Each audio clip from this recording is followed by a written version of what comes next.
Being aware of your fear, that's smart. Overcoming it is the mark of a successful person. Seth Godin. Are you ready to make the most of the only life you have? To make smart money choices focused on achieving what you care about most?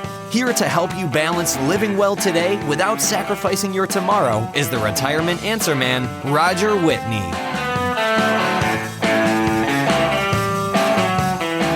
Man, by the time you hit your 50s or 60s and you look back at the journey you took, there's some really great accomplishments, but for some reason, we seem to look back on all the mistakes and where we're at now. We say things like, I don't know enough. I'm not smart enough to figure out the rest of my life. I'm not detailed enough to do this planning correctly. There's not enough. I can't control things. I have such bad habits. I make poor choices. Look at this one or that one or the other one. We should be so much farther along. I didn't save enough. I own too much stuff. Just look around here. I've invested really poorly. I don't earn enough money to make it all work. Man, I've failed so many times before. It's easy to get into this mindset by the time we hit our 50s and 60s and diminish all the amazing things that we've accomplished and just focus on the bad. But life is messy. Success is messy. Creating an amazing life, it's messy. And one of my favorite people, Seth Godin, talked a little bit about it in a real short blog. I'm going to read it to you. People talk about bike riding when they want to remind us that some things once learned are not forgotten. What they don't mention is how we learned. No one learns to ride a bike from a book or a blog or a podcast or even a video. You learn by doing it. Actually, by not doing it. You learn by doing it wrong, by falling off, by getting back on, by doing it again, over and over again. P.S. This approach works for lots of things, not just bikes. Most things, in fact. That approach works for creating a great retirement. That's part of why I developed Agile Retirement Management, because it's not about figuring it all out, reading some book or reading some blog or watching some video or getting some quote-unquote investment or planning strategy and everything's okay. That's not how a great retirement works. It works by being agile and making lots of little mistakes, but also lots of little successes and iterating and adjusting very quickly. So we'll talk a little bit about some of the mistakes we can make to help you think about how you can become more agile and also how you can become your biggest cheerleader. But first, let's get to that important disclaimer. All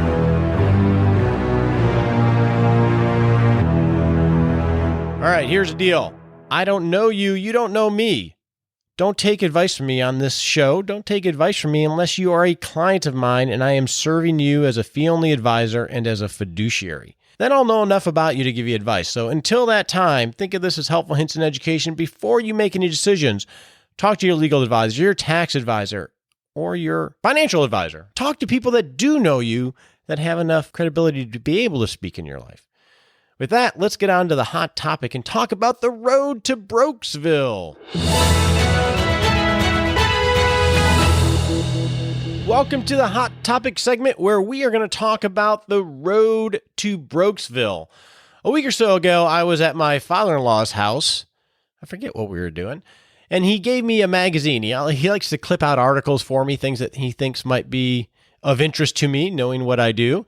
And it was from the American Legion magazine, May 2017. And it was an article called The Road to Brokesville, written by J.J. Montanaro, I believe.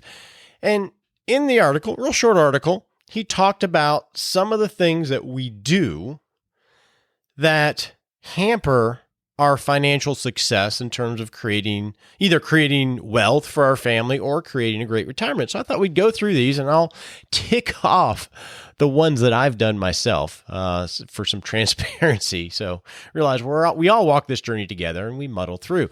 So number one was improve your life with credit cards. The idea of, the whole concept of a credit card is spending your future income today by borrowing the money with the idea that you'll pay it back with future income.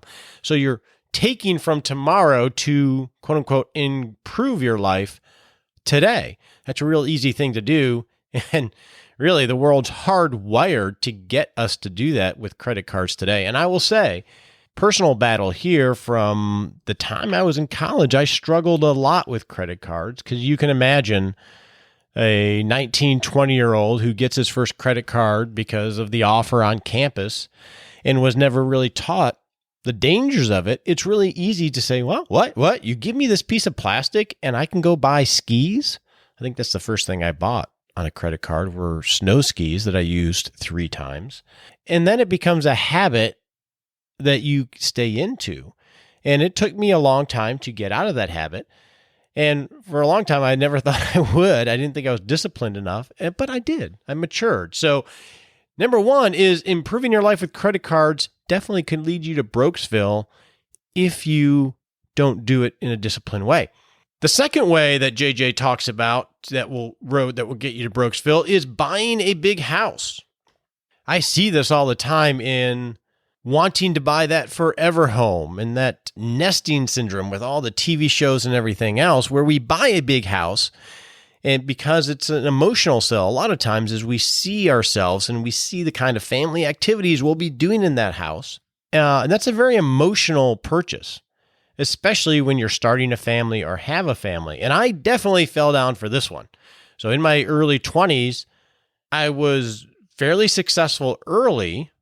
And of course, when you're successful early, you don't quite have as much appreciation for the work that it goes into, not just being successful, financially speaking, but maintaining it. And we had a starter home, my wife and I drove buying that ego home, I'll call it, of let's have a custom design house on a half acre with tons of trees. And my wife could have cared less, but it was really about me and my ego and wanting to provide that for you. And what that house actually said about me, that hurt us because when you buy a big, fairly nice house, what do you have to do? Well, you have to furnish it. I mean, your old furniture won't do in that beautiful house. And you have to have a car that is appropriate for such a beautiful house. So you might have to deal with that. So you can see how that goes. So it's not just the price of the house, it's the creep of the lifestyle that you're trying to portray that can really lead you to Brokesville. Now, we were very smart in our late 20s, 30s, and we pivoted our life in a big way and right-sized it and really got a lot more disciplined. But there was a lot of grief over those big mistakes that I had to go through. I really beat myself up a lot and was my biggest critic. So number 2 is getting a big house can lead you to Brokesville if you did it, pivot, and then forgive yourself. Number 3 is taking an 8-year car loan. Now, I've never done that. I didn't know they had 8-year car loans, which is, I guess it makes sense. Have you ever priced a car? We've talked about that before when I was looking at cars and getting car fever. Cars are not cheap. They can be, I know plenty of people that have $1,000 plus car payments, which I think my first mortgage on a house was $960. And now people are paying $1,000 a month on a car. So taking an 8-year car loan when you're amateur to get that loan payment down, well, you're going to, even with interest rates really low, you're going to be paying for a long time. It's an asset that is depreciating, which is, spending your money on assets that depreciate is not a good plan to avoid Brokesville. So that was number 3 for him. Number 4 was implementing a flawed investment strategy. Now, I'm going to guess that most of you don't do this because you're intentional enough to listen to a geeky podcast like this, but most people implement a flawed investment strategy in that they consume first and save second.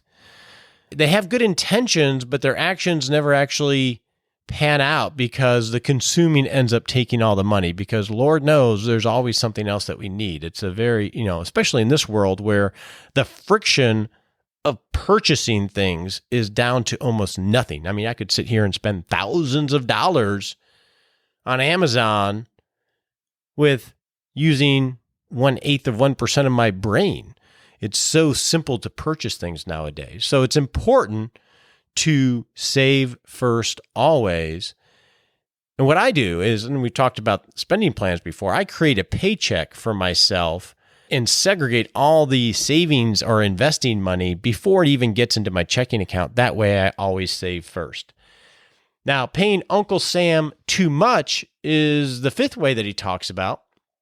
And this is talking about not taking advantage of some of the tax breaks that the current tax code allows. So we talked recently about the HSA strategy and we're going to talk about that in a listener question in the practical planning segment of using an HSA and building up a war chest for healthcare, because you can get a deduction on the monies going in, and then it can grow tax-free and then comes out without taxes if you use it for qualified medical expenses. That can add up to thousands of dollars.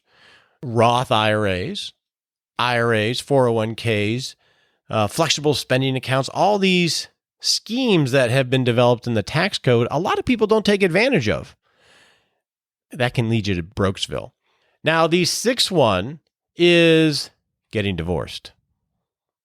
Yeah, that can lead you to Brokesville.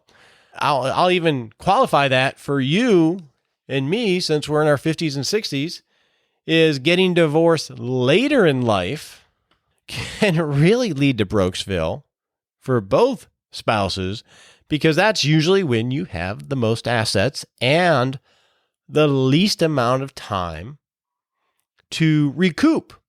I have a very good friend who got divorced, over 10 years ago now. And man, he took a hit to his wealth as a result. But he had the earnings power and the time to be able to recoup that because he was still, decades into his working life. But man, you get divorced in your late 50s and 60s, there's no time to make up the money, typically, from earnings, and at least half of your wealth is gone. That's one reason why we have the Happy Lab segment and we talk about investing in your relationships. One, it just creates a better life. But two, from a financial perspective, it could destroy your retirement if you get a divorce. So be happy. The eighth road to Brokesville is keeping up with the Joneses. Oh, those Joneses. So the Joneses, for me, I wanted to have the nice house. I wanted to have the nice car. I wanted to have the nice things. And it's very easy to fall into that. If a friend gets that new iPhone 8 that comes out, it's like, wow, man, I got an iPhone 7. That one's the 8. It must be better. And I'll tell you, from a marketing standpoint, the marketers totally get this, that there's always this cycle, and that cycle of upgrades of things is scientifically designed to tweak you to always upgrade, even if the incremental change is really nothing. I remember when I was running marathons and long distance, I used to buy, I'm trying to remember what they were, the Asics Nimbus, I think it was, which is a running shoe. And I don't know how often, it was maybe every 8 months, they'd come out with the Nimbus 5 and then the Nimbus 6 and the Nimbus 7. And virtually they were the identical shoe. Maybe the color scheme was a little bit different and there was a little tweak here or there.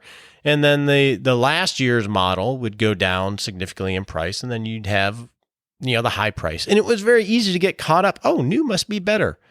New must be better can really lead you to Brokesville. And then the last one is to co-sign for anyone. You have a friend that wants to borrow to start a business, to buy a car, that finds himself in a crunch and you want to help them out, to co-sign a loan because they can't qualify for it. Now, more likely scenario here is going to be co-signing a loan for your children or for a family member where maybe they can't qualify for a loan and they need a new car and you're trying to help them out. So you go ahead and co-sign it. If you choose to do that, you need to be financially prepared to realize you're really just giving a gift, because banks know how to evaluate the worthiness of lending money to people for a car loan. And some could say they're actually too loose. So if somebody can't qualify for a loan from a bank or a credit union or something like that, likely they're a pretty bad risk to default, which is probably the only reason they're coming to you to co-sign it, even your kids.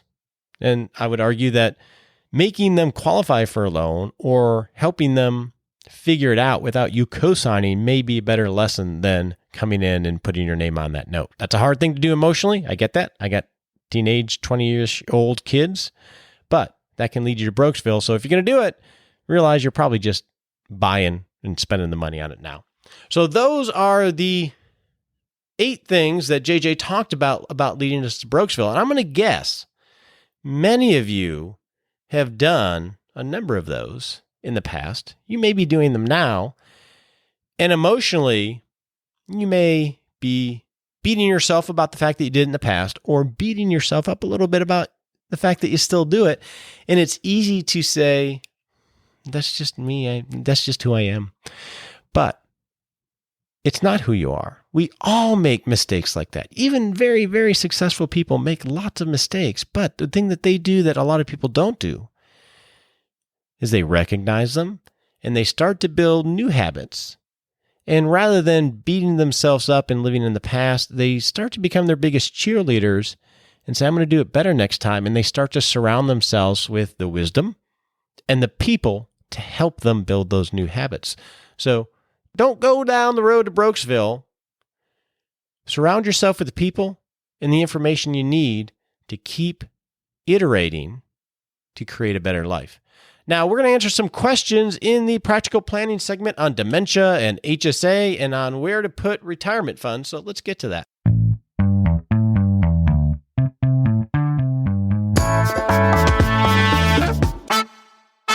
Hey, welcome to Practical Planning. Today, we are going to answer some questions on dementia, health savings account, and where to put retirement funds. And our first question is from Robert.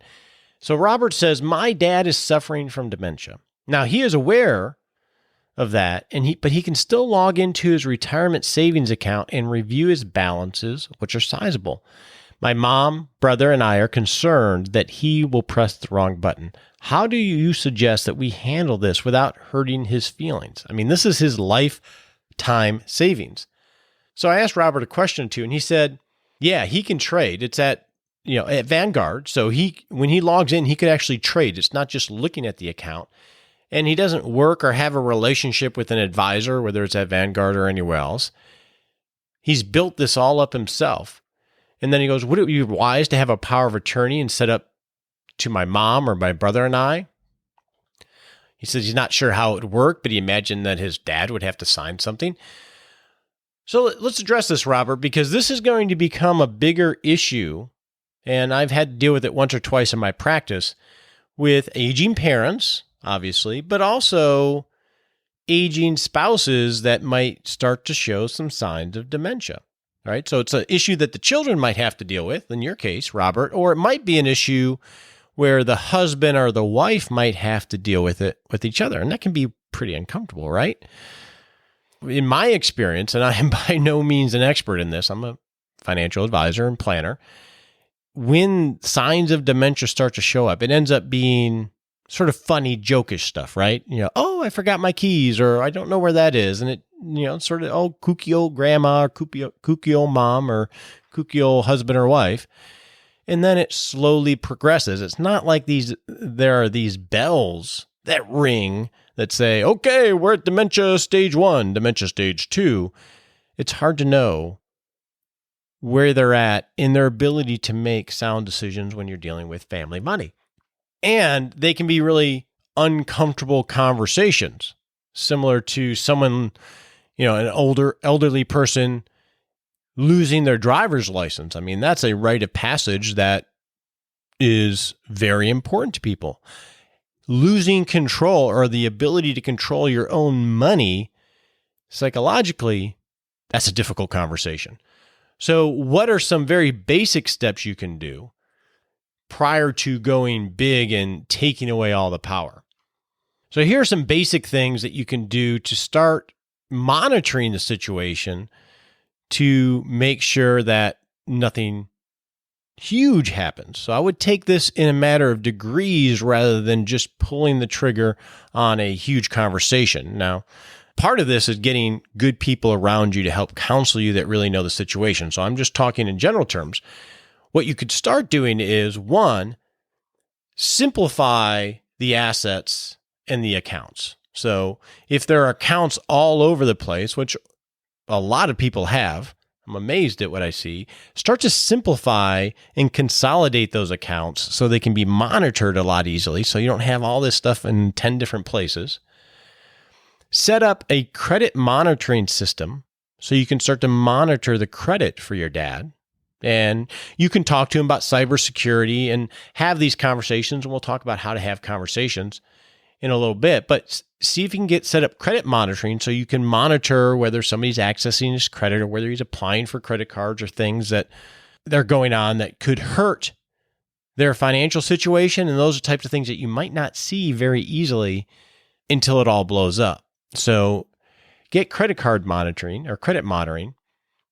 Another thing that you can do is make sure that he is enlisted on the do not call register. There are some national and state-run registers that hold stiff fines if they're not followed. So we can decrease the potential solicitations to your father and to your mother, because those are just temptations. And if you feel that he's in an impaired state, this will help decrease some of the pinging of him that might get him to do something.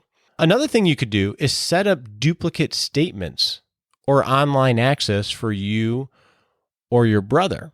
That way you can monitor the account. So as an example, let's say he has this Vanguard account and he hits a button to sell a bunch of stuff.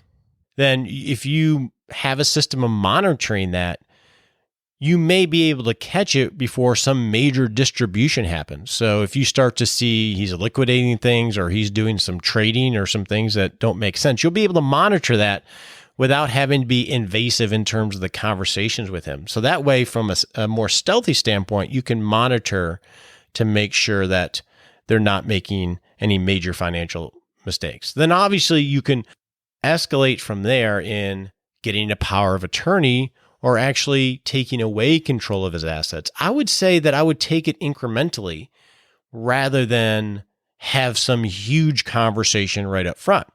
Because if you have a huge conversation right up front and it's this come to Jesus meeting, the natural tendency for a lot of people is to just push back. No, I'm fine. It's, this is none of your business, everything else. And it's this huge thing where by doing some of these things, you can allow him to save face and maintain control with you or your brother or your mother being able to monitor things on the back end.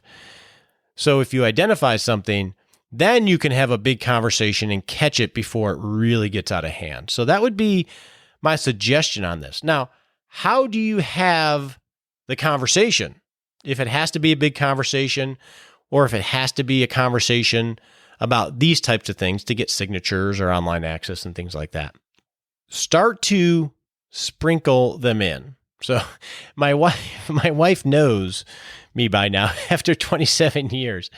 When I'm thinking of something, whether it's a new bicycle or something for the house or a vacation or something I'm thinking about, what I'll do is I'll just start talking about it very casually. And then more and more, and she picks me out by now. Oh, I know what you're doing. You're planting the seed, she'll say. And she's right. And then we'll have a discussion about it. So maybe with your dad, one thing you could do is start planting seeds about cybersecurity. And we just had a recent big cybersecurity or cyber attack that didn't really hit the US, but it hit internationally really hard. We could talk about identity theft. Start sharing articles or just having conversations about it, and just start bringing up the topic so he's aware of them in some way. And then start to say, we could do this. We could do credit monitoring. We could get you on the do not call list. Maybe we set up duplicate statements or online access and all those other things. So take baby steps in my mind. Take over, but keep him, quote unquote, in charge.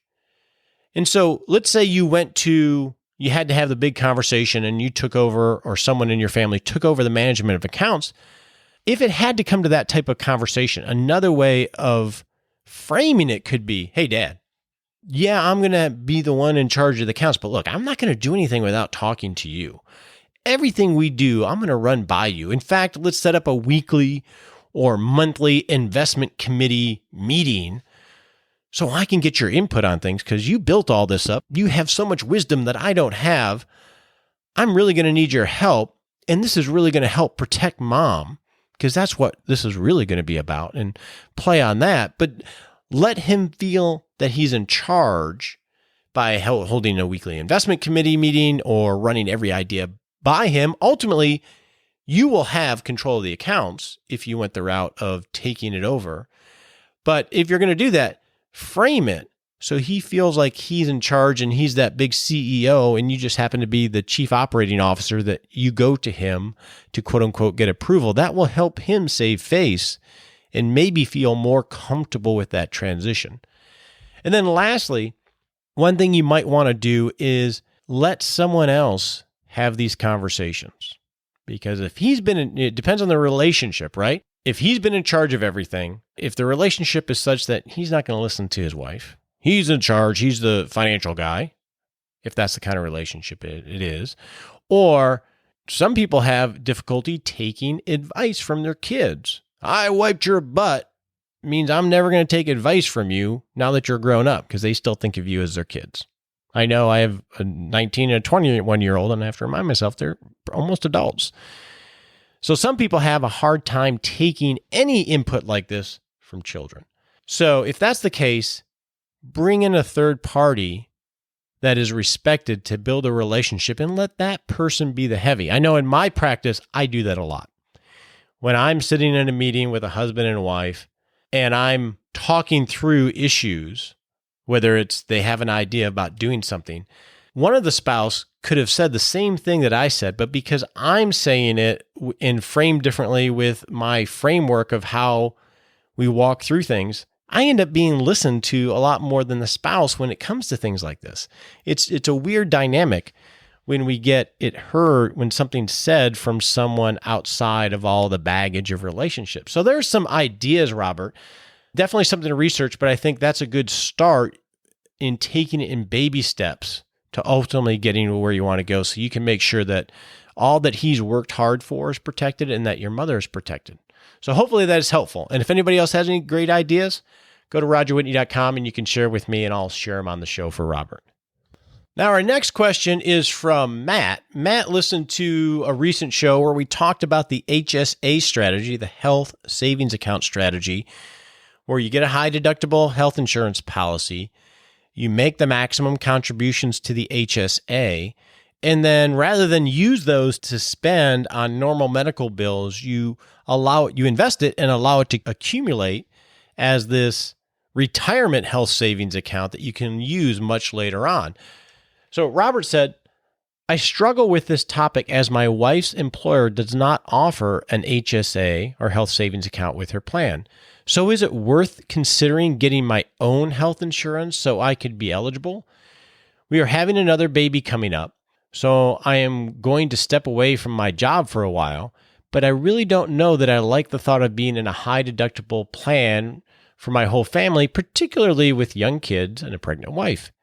Is this a legitimate concern? Now, he says he's 36. They don't have an HSA, but they definitely like the idea. So, Matt, you are exactly right. It's difficult in your situation to have an HSA. In fact, I did have an HSA when I was in your situation back when my wife wasn't working and I was self-employed. And it's hard because it takes time to build up an HSA balance to be able to cover catastrophic expenses that might come up. And you got a growing family, so now contributing more money outside of your retirement account and other things to an HSA account just puts more burden on your cash flow. And then you're also dealing with, man, you got a growing family. You know what? Growing families, kids, dude, they get sick all the time. Stuffy noses, headaches, fevers, earaches, on and on and on. And with a lot of HSA plans, prescription drugs can drain your finances because typically there aren't any copays. I remember I used to buy all my drugs in Canada because it was cheaper to pay cash for them there than to try to get the discounts and pay cash for them here. So in your situation, I think you're right. This may not be the best choice for you. It may be the more traditional insurance that your wife has to offer. There's plenty of time to do this, but I think where you're at, this may not be the best strategy for you. So hopefully that's helpful. Our last question comes from Matt, a different Matt, on where to put my retirement funds. He says, in short, my wife is a physician, and we will never be able to contribute to a Roth IRA or deductible IRA. Right now, we are maxing out a Roth 401k, so that means they're putting 18-ish a year into a Roth 401k, and also contributing $18,000 to a 457 plan. Now, a 457 plan is a type of plan that is offered typically to government employees, municipalities, so it's sort of like a 401k. My rationale was to try to cover our bases with both pre-tax in the 457 plan and Roth money, the 401k Roth. But now I fear a time bomb at age 70 and a half due to required minimum distributions. Do you have any recommendations for how to split our retirement money up? They're both in their 30s, so he just wanted some ideas. So first off, I think you're doing a great job. I think you're already starting to diversify your net worth statement. And what I mean by that is you have pre-tax money that you're building up in the 457 plan, or it's like a 401k plan. So that's all money that has not been taxed, that will grow tax deferred. And then when you're old and gray like me or older, you'll be able to take that money out and it will come out as taxable income. And it will be subject to required minimum distribution, so that 457 plan will. But you're also building up Roth 401k assets, which will grow tax-free. So when you're old and gray, you'll be able to take that out and not pay taxes on the distribution. And that's not going to be subject to required minimum distribution. So you're diversifying your balance sheet fairly well, more than most. So the question is, well, how could you do this even further? If you have enough money, I would also start to build up taxable savings. Now, obviously, we need those emergency funds and war chests for life happening. And what I find is a lot of people will neglect that because it feels like it's not productive. And we've talked about that before, why it is. It's like an airbag when life hits you. And they end up not having a lot of liquidity outside of retirement accounts. And that can really put you in a bad situation when life happens, whether it's the car breaking down, the big tax bill, some big opportunity that you don't want to pass up, and all of a sudden you don't have access to money because it's all in retirement accounts. So that would be the third rail for you guys, if you could swing it, Matt, is to build up taxable savings in the form of a war chest, right? The cash reserves, but then you can do taxable investments later on. And if you manage that in a tax efficient way, you still should be able to keep the taxes to a minimum. So hopefully that's helpful. So there are the questions. Now let's get on to how to live a happier life.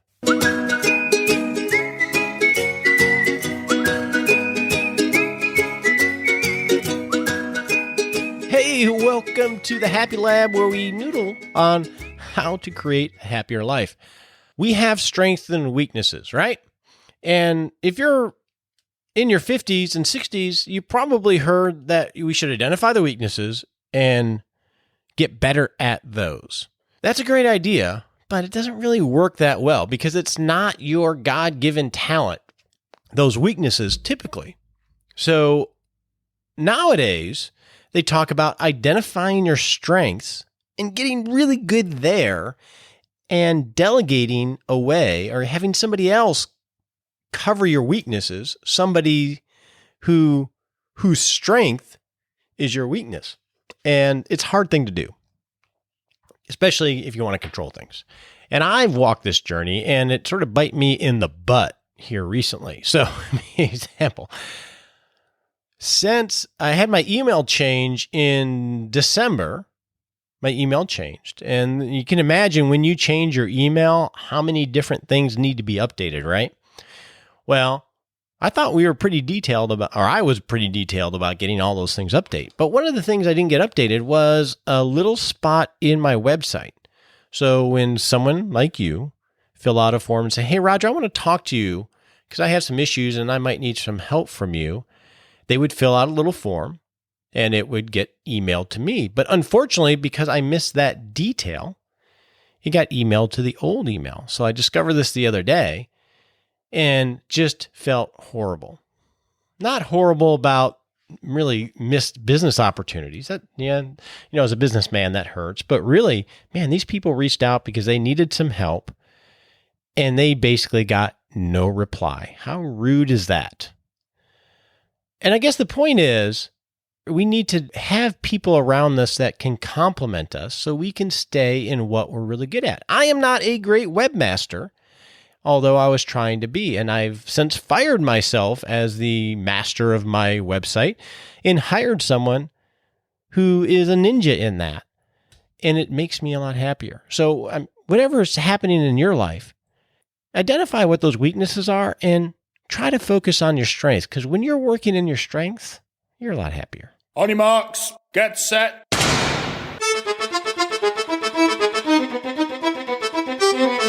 Hey, welcome to the Smart Sprint segment where we set a 7-day goal to take a little baby step to creating a great life in retirement. So what I want you to do over the next 7 days, this is easy. I want you to look at those 7 roads to Brokesville, using credit cards to improve your life, buying too big of a house, taking long-term car loans, implementing a flawed investment strategy, paying Uncle Sam too much because you're not taking advantage of benefits, getting divorced. Are you working hard enough on your relationship? Keeping up with the Joneses. Do you suffer from that? Or co-signing a loan for somebody? Look at those. Identify which ones you think you might have some work to do on it and set some initial steps to start correcting that. I think you can do it. I know you can create a great life. So get sprinting.